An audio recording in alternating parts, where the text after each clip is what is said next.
नमस्कार दोस्तों, मोटिवेशन की धारा में आपका बहुत बहुत स्वागत है। आज मैं आपके लिए लेकर आई हूँ अन्नपूर्णानंद वर्मा द्वारा लिखी कहानी अकबरी लोटा। अगर आपको ये कहानी और मेरा प्रयास अच्छा लगे तो आप इस वीडियो को लाइक, शेयर और चैनल को सब्सक्राइब करना बिल्कुल मत भूलिएगा। लाला झाऊमल को खाने पीने की कमी नहीं थी। काशी के ठठेरी बाजार में मकान था। नीचे की दुकानों से 100 रुपया करीब महीने का आ जाता था। कच्चे बच्चे अभी नहीं थे, सिर्फ 2 प्राणी का खर्च था। अच्छा खाते थे, अच्छा पहनते थे, पर 250 रुपये तो एक साथ कभी आंख सेकने के लिए भी ना मिलते थे। इसलिए जब उनकी पत्नी ने एक दिन यकायक 250 रुपये की मांग पेश कर दी, तब उनका जी एक बार जोर से सनसना उठा और वो बैठ गए। जान पड़ा कि कोई बुल्ला है जो बिलाने जा रहा है। उनकी ये दशा देखकर उनकी पत्नी ने कहा, डरिए मत, आप देने में असमर्थ हों तो मैं अपने भाई से मांग लूं। लाला झाऊमल इस मीठी मार से तिलमिला उठे।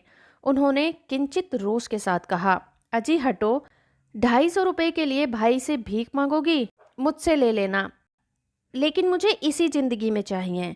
अजी इसी सप्ताह ले लेना। सप्ताह से आपका तात्पर्य 7 दिन से है या 7 वर्ष से? लाला झाऊमल ने रोब के साथ खड़े होते हुए कहा, आज से 7वें दिन मुझसे 250 रुपये ले लेना। मर्द की एक बात है। जी हाँ, मर्द की एक बात। लेकिन जब 4 दिन ज्यों के त्यों ही बीत गए और रुपयों का कोई प्रबंध न हो सका, तब उन्हें चिंता होने लगी। प्रश्न अपनी प्रतिष्ठा का था, अपने ही घर में अपनी साख का था। देने का पक्का वादा करके अब अगर ना दे सके तो अपने मन में वो क्या सोचेगी, उसकी नज़रों में उनका क्या मूल्य रह जाएगा। अपनी वाहवाही की सैकड़ों गाथाएं उसे सुना चुके थे। अब जो एक काम पड़ा तो चारों खाने चित हो रहे हैं। ये पहली ही बार उसने मुंह खोलकर कुछ रुपयों का सवाल किया था। इस समय अगर वे दुम दबाकर निकल भागते हैं तो फिर उसे क्या मुंह दिखाएंगे। मर्द की एक बात, यह उसका फिक्रा उसके कानों में गूंज गूंज कर ही गूंज उठता था। खैर, एक दिन और बीता। 5वें दिन घबराकर उन्होंने पंडित बिलवासी मिश्र को अपनी विपदा सुनाई। संयोग कुछ ऐसा बिगड़ा था कि बिलवासी जी भी उस समय बिल्कुल खुख थे। उन्होंने कहा, मेरे पास है तो नहीं, पर मैं कहीं से मांग जांच कर लाने की कोशिश करूंगा, और अगर मिल गया तो कल शाम को तुम्हें मकान पर पहुंचा दूंगा। यह शाम आज थी, हफ्ते का अंतिम दिन। कल 250 रुपये या तो गिन देना, यह सारी हेकरी से हाथ धोना है। ये सच है कि कल रुपया ना मिलने पर उसकी स्त्री डामल फांसी ना कर देगी, केवल जरा सा हंस देगी। पर वो कैसी हंसी होगी, इस हंसी की कल्पना मात्र से लाला झाऊमल की अंतरात्मा में मरोड़ पैदा हो जाता था। अभी पंडित बिलवासी मिश्र भी नहीं आए। आज ही शाम को उनके आने की बात थी। उन्हीं का भरोसा था। यदि ना आए तो, या कहीं रुपए का प्रबंध ना हो सका तो। इसी उधेड़ बुन में पड़े हुए लाला झाऊमल छत पर टहल रहे थे। कुछ प्यास मालूम पड़ी। उन्होंने नौकर को आवाज दी। नौकर नहीं था, खुद उनकी पत्नी ने पानी लाकर दिया। आप जानते ही हैं कि हिंदू समाज में स्त्रियों की कैसी शोचनीय अवस्था है। पति नालायक को प्यास लगती है तो स्त्री बेचारी को पानी लेकर हाजिर होना पड़ता है। वे पानी तो जरूर लाई, पर एक गिलास लाना भूल गई थी। केवल लोटे में पानी लिए हुए प्रकट हुई। फिर लोटा भी संयोग से वह जो अपनी बेढंगी सूरत के कारण लाला झाऊमल को सदा से नापसंद था तो नया, साल ही 2 साल पुराना था। पर कुछ ऐसी गड़न उस लोटे की थी कि जैसे उसका बाप डमरू और माँ तिल चिलमची रही होगी। लाला झाऊमल ने लोटा ले लिया। वे कुछ बोले नहीं। अपनी पत्नी का वे अदब मानते थे, मानना ही चाहिए, इसी को सभ्यता कहते हैं। फिर उन्होंने यह भी सोचा होगा कि लोटे में पानी हो तब भी गनीमत है। अभी अगर हाँ कर देता हूँ तो बाल्टी में जब भोजन मिलेगा तब क्या करना बाकी रह जाएगा। लाला झाऊमल अपना गुस्सा पीकर पानी पीने लगे। उस समय वो छत की मुंडेर के पास खड़े थे। जिन बुजुर्गों ने पानी पीने के संबंध में यह नियम बनाए गए थे कि खड़े खड़े पानी न पियो, उन्होंने पता नहीं कभी यह भी नियम बनाया था या नहीं कि छत की मुंडेर के पास होकर पानी नहीं पिया जाता। जान पड़ता है इस महत्वपूर्ण विषय पर उन लोगों ने कुछ नहीं कहा है। इसलिए लाला झाऊमल ने कोई बुराई नहीं की और वे छत की मुंडेर के पास खड़े होकर पानी पीने लगे। पर मुश्किल से 1-2 घूंट ही पिए होंगे कि जाने कैसे उनका हाथ हिल उठा और लोटा छूट गया। लोटे ने न दाहिने देखा न बाएं, वह नीचे की गली की ओर चल पड़ा। अपने वेग में उल्का को लजाता हुआ वो आंखों से ओझल हो गया। किसी जमाने में न्यूटन नाम के किसी खुराफाती ने पृथ्वी के आकर्षण की शक्ति के नाम की एक चीज इजाद की थी। कहना ना होगा कि यह सारी शक्ति इस समय इस लोटे के पक्ष में थी। लाला झाऊमल को काटो तो बदन से खून न निकले। ठठेरी बाजार ऐसी चलती हुई गली में ऊंचे 3 मंजिले से भरे हुए लोटे का गिरना हंसी खेल नहीं है।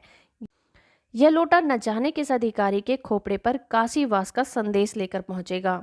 और कुछ हुआ भी ऐसा ही। गली में जोर का हल्ला उठा। लाला झाऊमल जब तक दौड़कर नीचे उतरे तब तक एक भारी भीड़ उसके आंगन में घुस आई थी।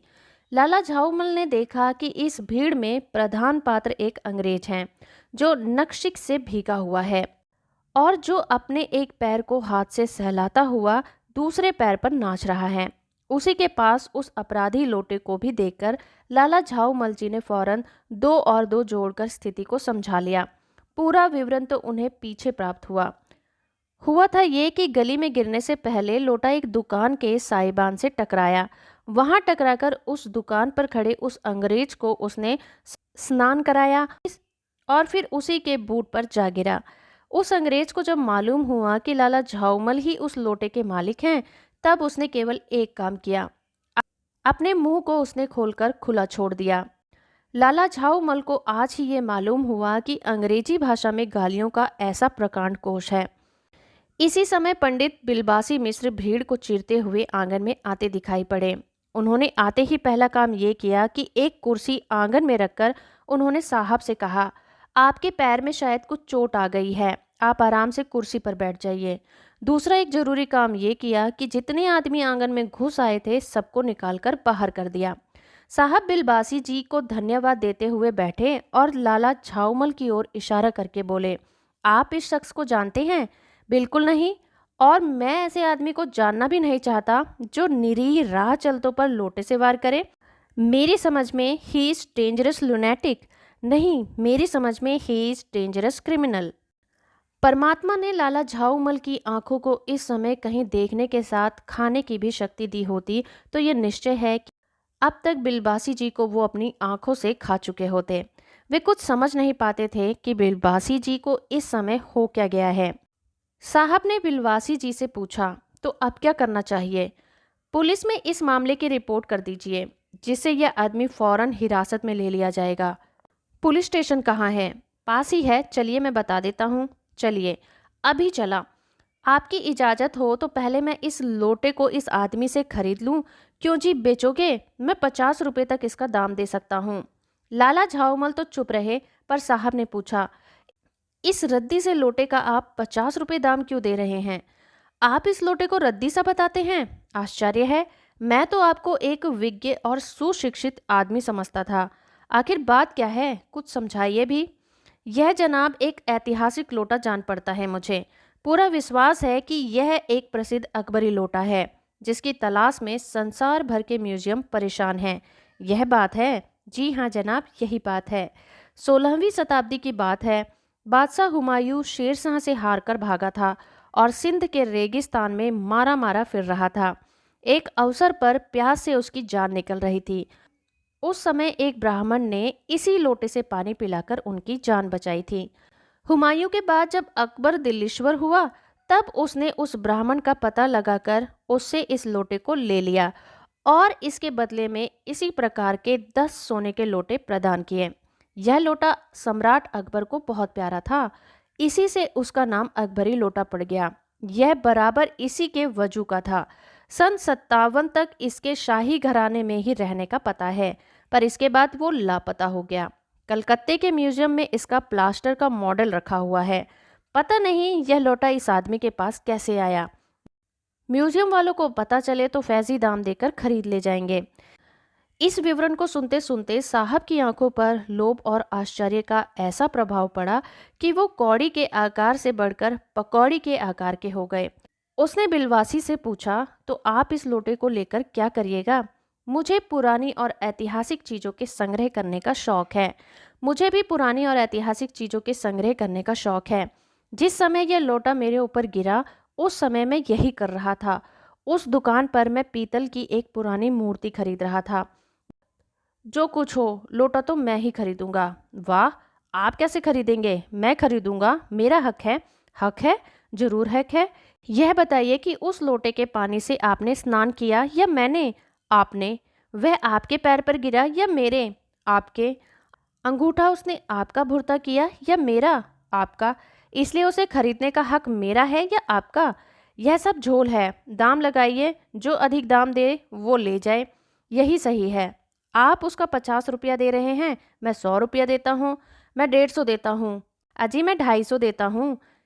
यह कहकर विलवासी जी ने 250 के नोट लाला झाऊमल के आगे फेंक दिया। साहब को भी अब ताव आ गया। उसने कहा, आप 250 देते हैं तो मैं 500 देता हूँ। अब चलिए। बिलवासी जी अफसोस के साथ अपने रुपए उठाने लगे, मानो अपनी आशाओं की लाश उठा रहे हों। साहब की ओर देखकर उन्होंने कहा, लोटा आपका हुआ, ले जाइए। मेरे पास 250 से ज़्यादा नहीं है। यह सुनना था कि साहब के चेहरे पर प्रसन्नता की कुंजी फिर गई। उसने झपटकर लोटा लिया और बोला, अब मैं हंसता हुआ अपने देश लौटूंगा। मेजर डगलस की डींग सुनते सुनते मेरे कान पक गए थे। मेजर डगलस कौन है? मेजर डगलस मेरे पड़ोसी हैं।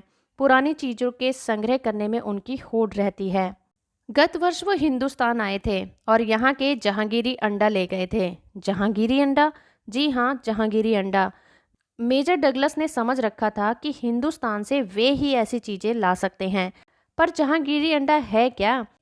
आप जानते होंगे कि एक कबूतर ने नूरजहां से जहांगीर का प्रेम कराया था। जहांगीर के पूछने पर कि मेरा एक कबूतर तुमने कैसे उड़ उड़ जाने दिया, नूरजहां ने उसके दूसरे कबूतर को भी उड़ाकर बताया था कि ऐसे। उसके इस भोलेपन पर जहांगीर 100 जान से निछावर हो गया। उसी पल से उसने अपने आप को नूरजहां के हाथ बेकर कर दिया। पर कबूतर का एहसान वो कभी नहीं भूला।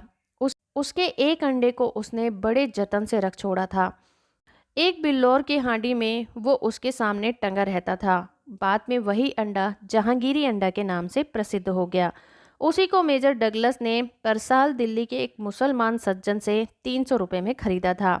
ये बात है। हाँ, पर अब वे मेरे आगे दूर की नहीं ले जा सकते। मेरा अकबरी लोटा उनके जहांगीरी अंडे से भी एक पुश्त पुराना है। साहब ने लाला झाऊमल को 500 रुपये देकर अपनी राह ली। लाला झाऊमल का चेहरा इस समय देखते बनता था। जान पड़ता था कि मुंह पर 6 दिन की बढ़ी हुई दाढ़ी से एक एक बाल मारे प्रसन्नता के लहरा रहा है। उन्होंने पूछा, बिलवासी जी, आप मेरे लिए 250 रुपया घर से लेकर चले थे, पर आपको मिला कहाँ से? आपके पास तो थे नहीं। इस भेद को मेरे सिवा मेरा ईश्वर ही जानता है। आप उसी से पूछ लीजिए, मैं नहीं बताऊंगा। पर आप चले कहाँ? अभी मुझे आपसे काम है। 2 घंटे तक? 2 घंटे तक? हाँ और क्या।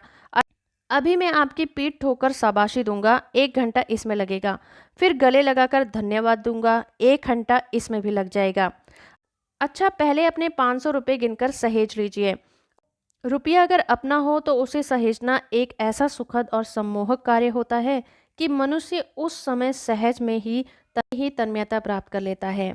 लाला झाऊमल ने अपना काम समाप्त करके ऊपर देखा, पर बिलवासी जी इस बीच में अंतर्ध्यान हो गए थे।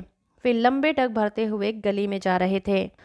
उस दिन रात्रि में बिलवासी जी को देर तक नींद नहीं आई। वे चादर लपेटे चारपाई पर पड़े रहे। 1 बजे वे उठे। धीरे से, बहुत धीरे से अपनी सोई हुई पत्नी के गले से उन्होंने सोने की एक सिकंडी निकाली जिसमें एक ताली बंधी हुई थी। फिर उसके कमरे में जाकर उन्होंने उस ताली से उसका संदूक खोला। उसमें 250 के नोट ज्यों के त्यों रखकर उन्होंने उसे बंद कर दिया। फिर दबे पांव लौटकर ताली को उन्होंने पूर्ववत अपनी पत्नी के गले में डाल दिया और इसके बाद उन्होंने हंसकर अंगड़ाई ली। अंगड़ाई देकर लेट रहे और दूसरे दिन सुबह 8 बजे वो जीवित हुए। तो दोस्तों, अभी आप सुन रहे थे अन्नपूर्णा नंद वर्मा द्वारा लिखी कहानी अकबरी लोटा। कहानी से आखिर तक जुड़े रहने के लिए आपका बहुत बहुत धन्यवाद।